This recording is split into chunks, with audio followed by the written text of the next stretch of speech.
Assalamualaikum warahmatullahi wabarakatuh. Perkenalkan, kami dari kelompok 2, kelas AK22D, yang akan memaparkan materi mengenai Quality Management System dan ISO 9001. Untuk pemaparan lebih lanjut, akan dijelaskan oleh para presentator kami, yang terdiri dari Arianti Dewi Sapitri, Mawar Zinganur Aisy, Nandita Megna, Naomi Yasika Simanjuntak, dan Sylvia. Untuk itu, mari kita simak bersama pemaparan materi di slide selanjutnya. Quality Management System adalah suatu sistem manajemen formal yang mendokumentasikan proses, prosedur, dan tanggung jawab untuk mencapai kebijakan dan sasaran mutu, atau dapat diartikan juga sebagai cara perusahaan untuk mengatur bagaimana perusahaan dapat membuat produk atau memberikan layanan jasa yang selalu berkualitas baik dan konsisten untuk mencapai kepuasan pelanggan. Quality Management System terdiri dari 4 komponen. Yang pertama ada kebijakan mutu, lalu ada prosedur kerja, setelah itu ada catatan mutu, dan yang terakhir adalah evaluasi dan perbaikan. Untuk manfaatnya sendiri,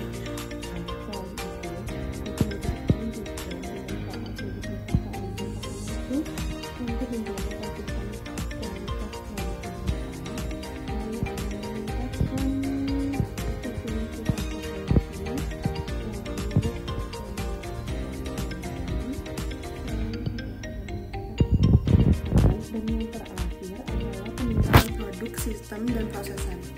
Tujuan dan manfaat ISO 9001. Tujuan ISO 9001 itu yang pertama, membantu perusahaan menyediakan produk atau jasa dengan kualitas yang baik dan konsisten serta bermutu. Lalu yang kedua itu menjaga kepuasan pelanggan. Lalu yang ketiga, meningkatkan kepuasan pelanggan. Yang keempat, membantu proses kerja lebih efisien dan terarah agar menjadi bukti bahwa perusahaan serius menjaga kualitas. Untuk manfaat ISO 9001 itu ada 3. Yang utama itu, yang pertama, banyak pelanggan atau mitra kerja mau bekerja sama dengan perusahaan yang punya ISO 9001. Lalu, ISO 9001 membuat perusahaan lebih dipercaya oleh konsumen dengan mengikuti ISO. Perusahaan bisa lebih siap menghadapi perubahan dan tantangan. Yang terakhir, membantu perusahaan menghindari kesalahan kerja atau kerugian. Baik, untuk materi selanjutnya yaitu mengenai prinsip-prinsip manajemen mutu. Nah, ISO 9001 telah mengalami beberapa perubahan sejak diterbitkannya pertama kali. Kini panduan yang digunakan adalah ISO 9001 tahun 2015 sebagai pengganti dari ISO 9001 tahun 2008. Salah satu perubahan mendasar dalam ISO 9001 tahun 2015 itu ada pada prinsip-prinsip manajemen mutu. Maka ISO pada tahun 2015 ini disederhanakan prinsip manajemen mutunya itu menjadi 7 prinsip. Di antaranya yaitu yang pertama ada pada fokus pelanggan atau customer focus. Fokus utama manajemen mutu yaitu untuk memenuhi kebutuhan konsumen melalui produk yang ditawarkan dan bahkan berusaha untuk melebihi ekspektasi yang dibangun oleh konsumen. Terdapat beberapa cara yang dapat dilakukan untuk memenuhi prinsip ini, yaitu seperti mengidentifikasi sebuah kebutuhan dan juga harapan konsumen, mengomunikasikan kebutuhan dan harapan konsumen kepada organisasi atau stakeholder terkait, mengukur dan juga memantau keputusan pelanggan serta melakukan tindakan tepat yang diperlukan. Kemudian yang kedua yaitu kepemimpinan atau leadership. Nah, semua pemimpin di seluruh level organisasi perusahaan harus memiliki tujuan dan juga arah yang sama, sekaligus menciptakan kondisi setiap individu untuk turut serta dalam mencapai sasaran mutu yang diharapkan. Nah, hal ini itu dimaksudkan agar strategi, proses, dan juga sumber daya yang diterapkannya itu sesuai dengan tujuan perusahaan. Nah, beberapa tindakan yang dapat dilakukan untuk memenuhi prinsip leadership ini yaitu yang pertama, membangun budaya integritas dan juga kepercayaan, mendorong komitmen di seluruh badan perusahaan. Kemudian juga pemimpin harus memberikan kesempatan kepada setiap karyawan untuk melakukan pelatihan sumber daya yang diperlukan. Kemudian yang ketiga yaitu keterlibatan orang atau engagement of people. Nah, keberhasilan pada suatu perusahaan itu merupakan hasil dari kerjasama tim yang bagus. Nah, setiap karyawan dalam perusahaan harus memiliki kontribusi dan juga kemajuan untuk perusahaan, sehingga tidak ada lagi nih karyawan yang pekerjaannya itu dianggap tidak penting oleh perusahaan. Nah, beberapa langkah yang dapat diambil untuk memenuhi prinsip keterlibatan orang ini yaitu seperti menjaga kelancaran komunikasi di seluruh jajaran, kemudian mengenali dan memberikan apresiasi terhadap kinerja yang dilakukan. Selain itu juga bisa dilakukan oleh perusahaan itu untuk melakukan sosialisasi ataupun usaha agar setiap karyawannya berkomitmen mencapai tujuan yang ditetapkan. Kemudian yang keempat yaitu pendekatan proses. Nah, pada prinsip manajemen mutu ISO ini meyakini bahwa sebuah hasil dapat menjadi lebih efektif dan juga efisien saat kegiatan yang dikelolanya itu menjadi proses yang saling terkait serta juga berfungsi sebagai sistem yang terpadu. Nah, beberapa kegiatan itu yang dapat kita lakukan untuk memenuhi prinsip pendekatan proses ini seperti menentukan tujuan sistem dan juga proses yang akan diambil, dan juga memastikan informasi serta sumber daya yang dibutuhkan tersedia untuk menjalankan dan meningkatkan proses sekaligus memantau, menganalisis, dan mengevaluasi kinerja sistem secara keseluruhan. Yang kelima yaitu ada peningkatan atau improvement. Nah, perusahaan yang sukses itu harus senantiasa tidak akan mengabaikan evaluasi dan perbaikan yang harus dilakukan. Nah, penerapan prinsip peningkatan ini itu akan membantu perusahaan dalam meningkatkan kemampuannya dalam mengantisipasi dan bereaksi terhadap risiko serta peluang, baik yang datang dari internal maupun eksternal. Nah, untuk memenuhi prinsip ini itu kita bisa melakukan beberapa cara seperti memberikan pelatihan pada karyawan mengenai metode dan juga alat perbaikan, menelusuri, meninjau dan juga mengaudit perencanaan, pelaksanaan dan juga penyelesaian proyek perbaikan, serta juga bisa dilakukan cara seperti mengenali dan mengakui adanya perbaikan yang perlu dilakukan. Nah, yang prinsip yang keenam itu yaitu pengambilan keputusan berdasarkan bukti atau evidence based decision making. Nah, dalam pengambilan suatu keputusan ini, setiap perusahaan harus menggunakan dasar dari hasil analisis dan juga evaluasi data. Tujuannya itu tak lain adalah untuk meminimalkan kesalahan pengambilan keputusan karena adanya hal-hal kompleks maupun hal-hal yang dianggap tidak pasti. Beberapa cara yang dapat kita lakukan yaitu seperti melakukan observasi, melakukan tes, melakukan pengukuran dengan menggunakan metode dan juga alat yang tepat. Kemudian juga perusahaan bisa memastikan data yang diperoleh itu merupakan data yang berasal dari sumber yang valid. Terus prinsip yang ketujuh yaitu manajemen hubungan atau relationship management.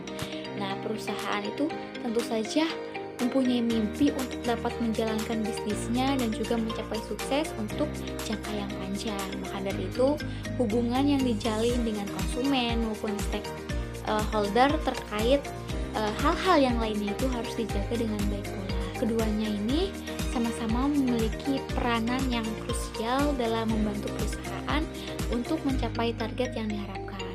Untuk menjaga hubungan yang tetap baik tersebut, terdapat beberapa cara yang bisa kita lakukan, yaitu seperti melakukan kerjasama yang saling menguntungkan, menjaga dan juga memenuhi hak dan kewajiban masing-masing pihak, serta juga melakukan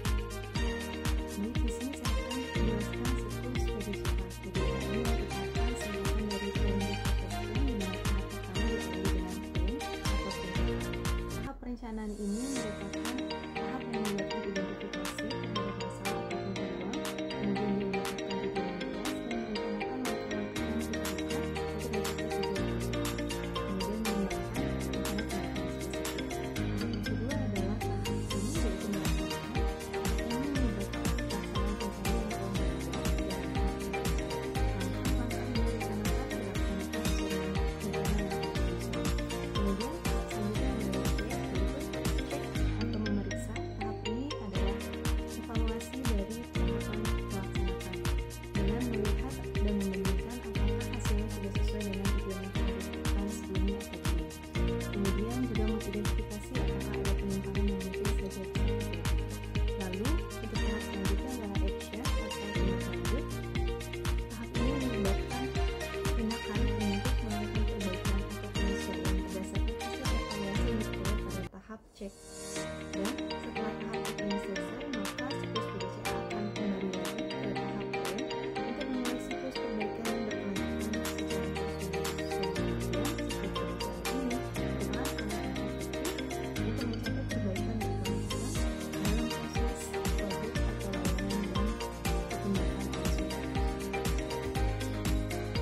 materi selanjutnya yaitu mengenai klausul pada ISO 9001.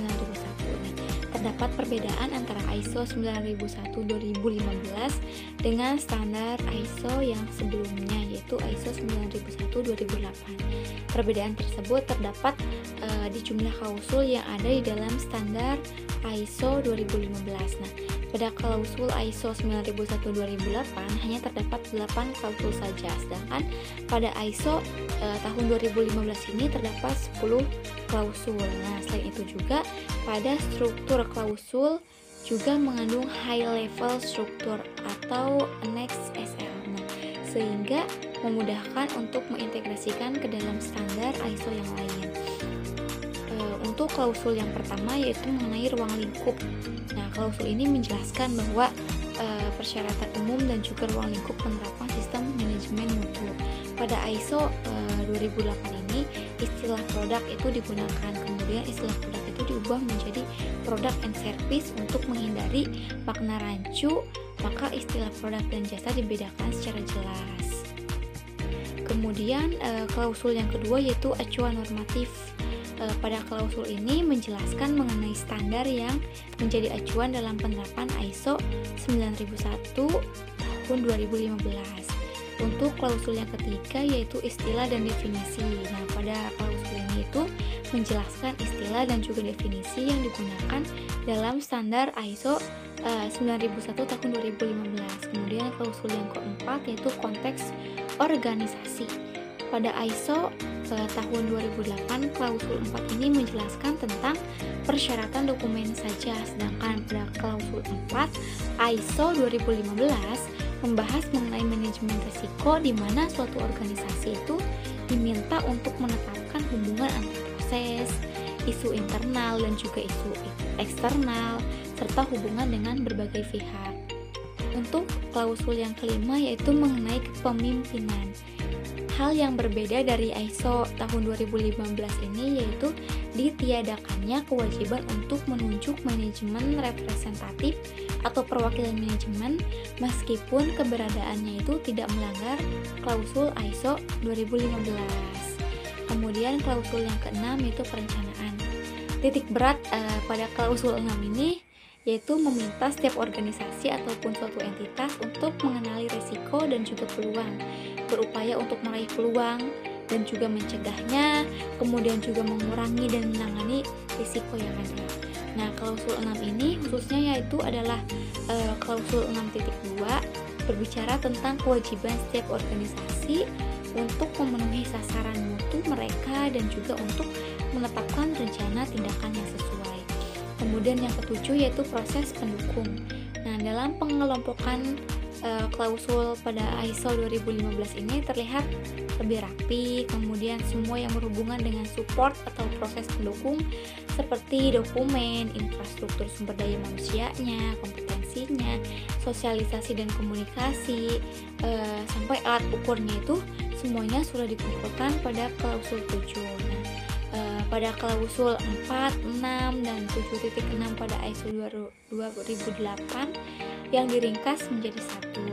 Kemudian prosedur dokumentasi ISO 2008 juga telah digantikan oleh documented information. Yang ke-8 yaitu operasional. Nah, semua hal yang berkaitan mengenai operasional organisasi dibahas pada klausul 8 ISO tahun 2015.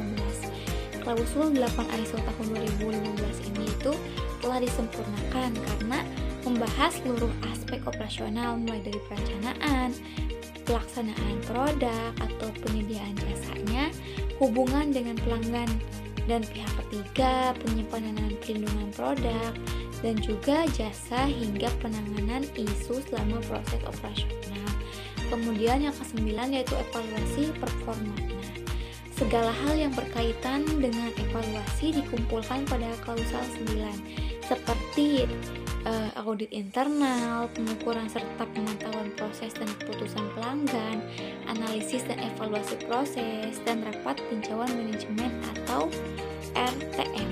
Pada klausul 9 ini juga menunjukkan bahwa ISO tahun 2015 itu lebih baik dalam pengelompokan klausul.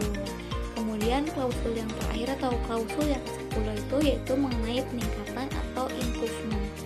Nah, klausul 10 ini berisi tentang hal upaya perbaikan yang berkesinambungan yang harus dilakukan oleh suatu organisasi maupun entitas.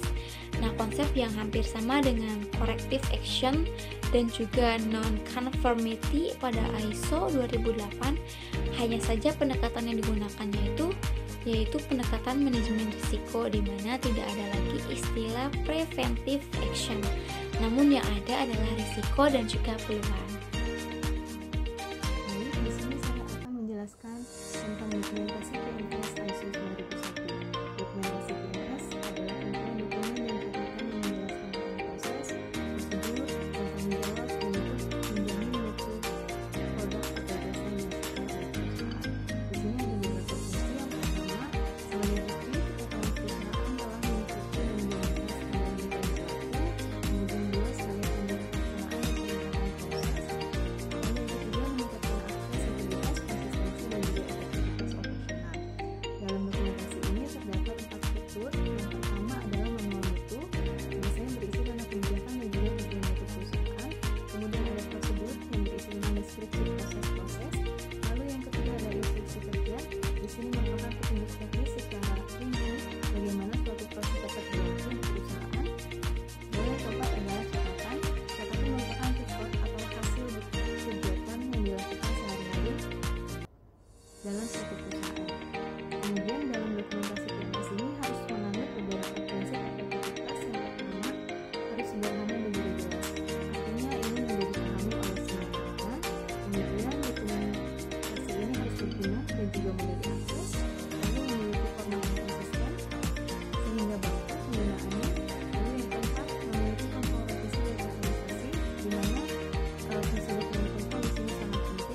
Lalu yang kelima, didukung oleh adanya pelatihan sistem dokumentasi PMS yang baik untuk memastikan pemahaman dan juga kepatuhan terhadap sistem-sistem yang ada. Adapun resiko yang timbul ketika sebuah perusahaan tidak memiliki sistem sertifikat ISO 9001. Yang pertama itu penurunan kepercayaan pelanggan. Tanpa sertifikasi, pelanggan mungkin meragukan kualitas produk atau layanan sebuah perusahaan.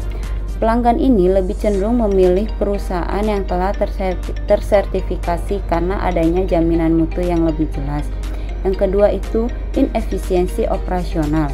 Fungsi dari ISO ini sendiri dirancang untuk meningkatkan efisiensi operasional sebuah perusahaan. Dan yang ketiga itu sulit bersaing di pasar modal. Dalam pasar global yang semakin kompetitif, memiliki sertifikat ISO bisa menjadi keunggulan kompetitif. Karena tanpa sertifikat ini, perusahaan mungkin kesulitan untuk bersaing dengan perusahaan lain yang telah tersertifikasi. Dan yang keempat itu resiko kepatuhan dan legalitas. Tidak memiliki sertifikasi bisa membuat perusahaan rentan terhadap masalah kepatuhan dan legalitas. Selanjutnya, cara mendapatkan sertifikat ISO ini sendiri yaitu ada beberapa tahapan. Yang pertama adalah melakukan tahapan penilaian awal. Perusahaan melakukan penilaian awal terhadap sistem manajemen mutu yang ada. Tujuannya untuk melihat kesenjangan antara sistem yang dimiliki dengan persyaratan ISO 9001. Tahap yang kedua itu implementasi perbaikan. Berdasarkan dari hasil dari penilaian awal, dilakukan perbaikan dan pengembangan sistem manajemen mutu agar sesuai dengan standar ISO 9001. Dan yang ketiga itu tahapan audit sertifikasi. Setelah dilakukannya tahapan kedua, dilakukanlah tahapan audit sertifikasi oleh lembaga sertifikat independen seperti SAI Global atau Subkofindo. Tahapan sertifikasi audit ini terdiri dari dua tahapan. Yang pertama itu ada audit dokumentasi, mencakup pemeriksaan kelengkapan dokumen sistem mutu. Dan tahap yang kedua itu audit implementasi, memastikan implementasi sistem mutu sesuai dengan ISO 9001. Tahapan yang terakhir itu adalah penerbitan sertifikasi. Ketika audit dinyatakan lulus, maka lembaga sertifikasi akan menerbitkan sertifikat ISO 9001 yang berlaku selama 3 tahun. Setelah mendapatkan sertifikat, maka dilakukan audit internal ISO 9001. Audit internal ini merupakan komponen fundamental dari ISO 9001 yang berfungsi sebagai alat proaktif untuk menilai apakah proses, prosedur, dan praktik organisasi telah selaras dengan ketentuan serta dengan tujuan internal perusahaan. Audit ini dilaksanakan oleh personel yang berkualitas dan independen dari area yang diaudit, sehingga menjamin objektivitas dan ketidakberpihakan dalam evaluasinya. Tujuan utama dari audit mutu internal ISO 9001 ini meliputi verifikasi efektivitas dan efisiensi IMS, identifikasi area yang dapat ditingkatkan, memastikan kepatuhan terhadap persyaratan ISO 9001, serta menilai apakah proses yang diterapkan telah sesuai dengan rencana yang telah ditetapkan.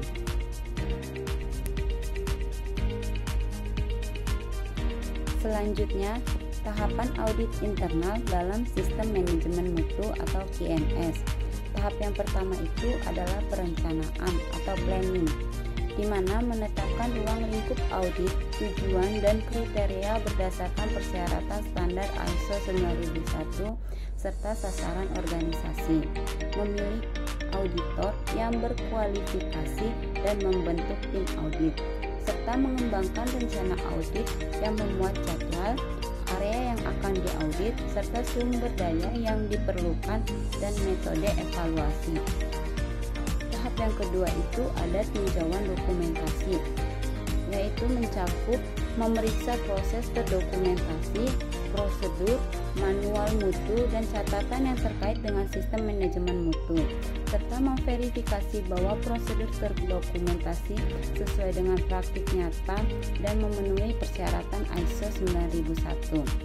Tahap yang ketiga itu adalah penilaian di lokasi, melakukan wawancara dan diskusi dengan personel yang terlibat dalam berbagai proses untuk memahami peran dan tanggung jawab, mengamati proses dan aktivitas untuk memastikan kesesuaian dengan prosedur dan standar yang terdokumentasi.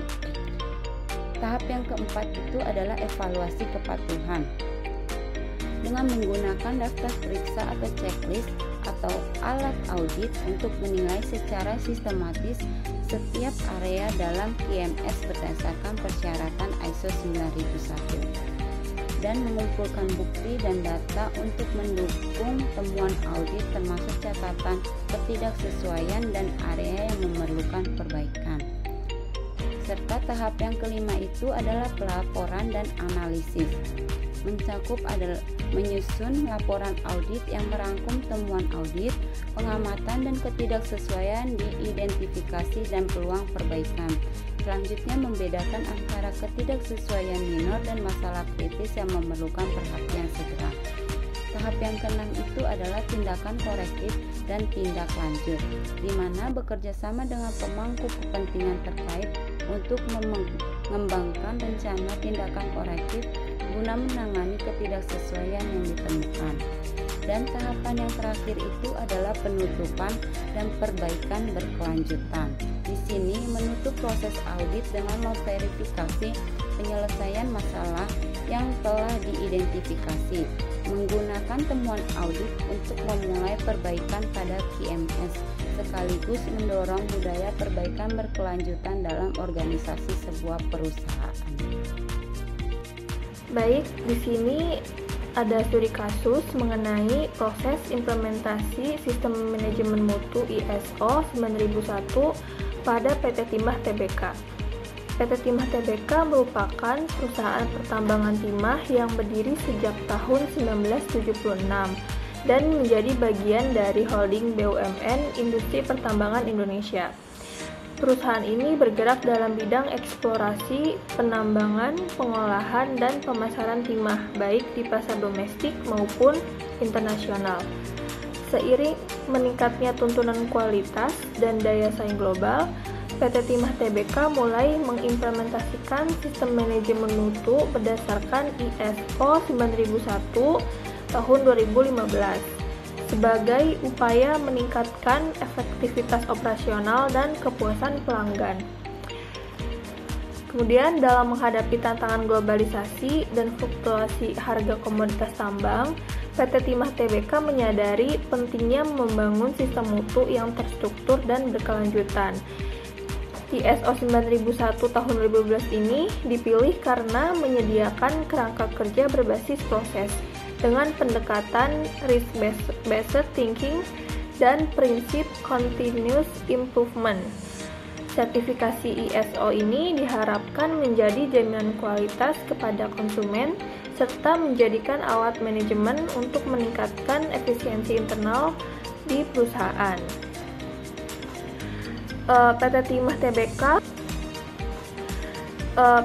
Tbk sebelum menerapkan ISO 9001 2015 mengalami beberapa permasalahan, yaitu sebagai berikut. Yang pertama, proses produksi tidak terdokumentasi secara lengkap dan konsisten. Kemudian, evaluasi terhadap pemasoknya dan proses produksinya belum berjalan dengan optimal. Lalu, tidak adanya indikator kinerja mutu yang terukur untuk seluruh unit kerja. Dan juga tingginya keluhan dan menurunnya kepercayaan pelanggan akibat ketidaksesuaian produk. Dan yang terakhir, tidak adanya sistem audit dan tindakan korektif yang sistematis.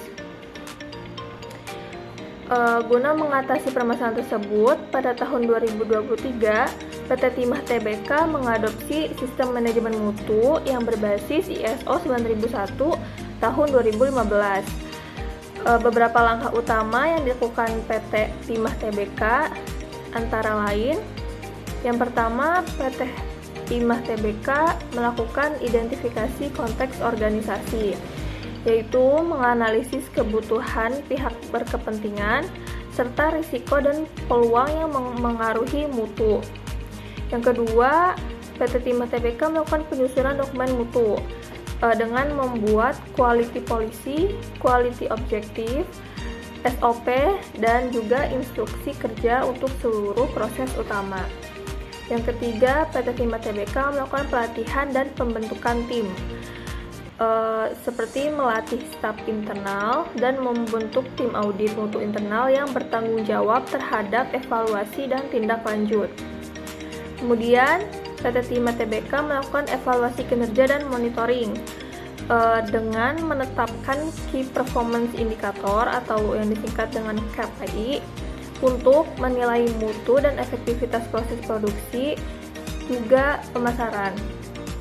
Kemudian PT Timah Tbk melakukan audit internal dan perbaikan berkelanjutan. Audit dilakukan secara berkala dan temuan digunakan untuk tindakan korektif serta perbaikan proses. Yang terakhir, PT Timah Tbk melakukan audit eksternal. Audit eksternal ini dilakukan oleh lembaga sertifikasi independen untuk memperoleh sertifikasi ISO 9001 tahun 2015. Nah, kemudian berdasarkan hasil penelitian yang dilakukan oleh Sili Tonga tahun 2022, penerapan ISO 9001 ini di PT Timah Tbk memberikan dampak signifikan terhadap penurunan produk cacat. Jadi terjadi peningkatan mutu produk yang terukur dengan peningkatan koefisien regresi sebesar 0,9867 terhadap indikator sistem mutu. Jadi PT Timah Tbk itu mengalami penurunan produk cacat. Yang kedua, PT Timah Tbk mengalami peningkatan kinerja pemasaran. Kinerja pemasaran membaik dengan kontribusi sistem mutu sebesar 90,36% terhadap efektivitas promosi dan penjualan. Kemudian, dokumentasi prosesnya menjadi konsisten. Seluruh proses bisnis sudah terdokumentasi dan dapat ditelusuri dengan mudah. Kemudian, peningkatan kepuasan pelanggan. skor kepuasan pelanggan menjadi meningkat dari 78 menjadi 87 dengan skala 100. Kemudian yang terakhir, PT Timah Tbk memperoleh sertifikasi ISO 9001 tahun 2015 setelah lolos audit eksternal pada akhir 2024. Jadi, implementasi sistem manajemen mutu atau yang disingkat QMS ISO 9001-2015 ini di PT Timah Tbk terbukti berhasil meningkatkan mutu produk, juga memperbaiki proses internal, dan meningkatkan kepuasan pelanggan. Implementasi standar ini menunjukkan bahwa pendekatan berbasis proses, evaluasi risiko, dan perbaikan berkelanjutan mampu memberikan dampak nyata terhadap kinerja dan daya saing perusahaan. Terima kasih, sekian dari saya kembalikan kepada moderator. Kesimpulan, penerapan ISO 9001 tidak hanya tentang mendapatkan sertifikat, melainkan tentang membangun budaya organisasi yang berorientasi pada kualitas, di mana setiap individu memiliki peranan masing-masing dalam mencapai tujuan mutu. Dengan demikian, ISO 9001 berfungsi sebagai peta jalan bagi organisasi untuk mencapai konsistensi, efisiensi, dan yang terpenting dapat terus meningkatkan kepercayaan dari pelanggan dan pemangku kepentingan lainnya. Quality Management System berdasarkan ISO 9001 dapat menjadi fondasi bagi keunggulan operasional dan keberlanjutan bisnis di lingkungan yang dinamis saat ini. Sekian pemaparan materi kali ini. Semoga ilmu yang kami